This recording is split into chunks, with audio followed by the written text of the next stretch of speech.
Today's the last day of winter and Gippsland has really turned it on for us.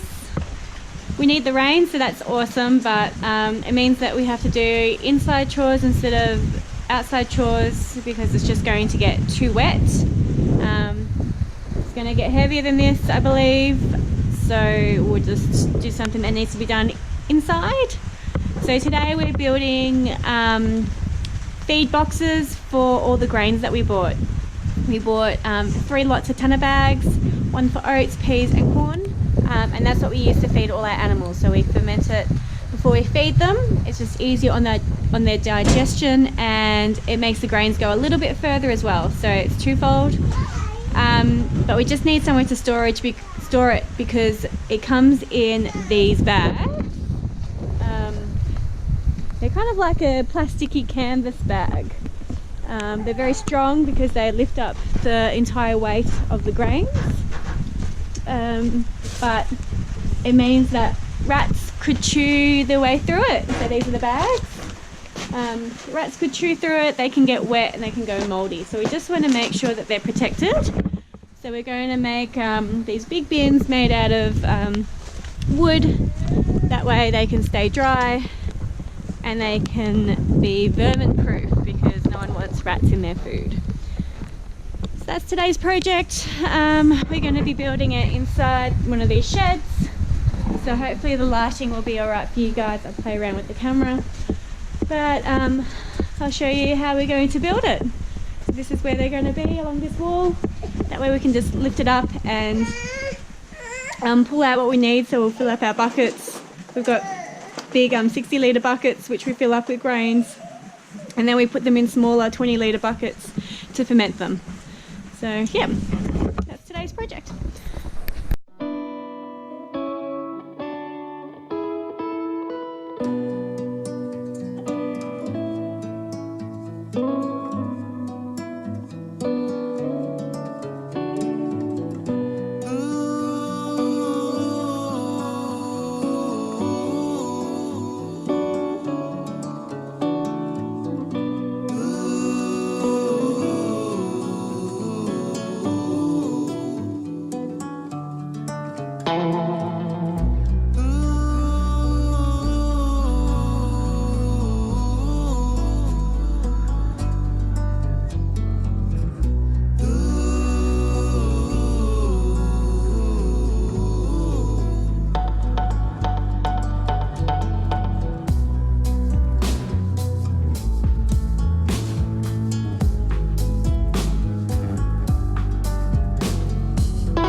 got one for the rice hulls, that's for the bedding for the chicks, and then peas, oats and corn.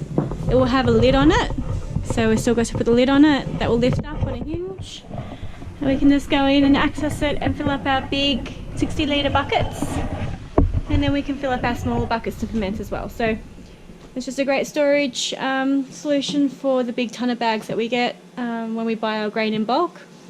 I'm really thankful we bought our grain when we did, because grain prices are going through the roof because we're going through a drought at the moment in the east of Australia. There's a green drought happening in parts of Gippsland, which is where we are, which means that there is grass, but it's just not growing because we haven't had any rain, as opposed to New South Wales and Queensland, who have nothing at all. It's just dirt and dust. So it's still pushing prices of grains really high. People are feeding, you know, oats to sheep and grains to sheep, and obviously when you make pellets as well, that uses the grains as well. So we got a really good price when we bought them, and then hopefully that will get us through, and hopefully the drought will break and all the farmers can return to normal, hopefully, and prices will come down. So it'll be good.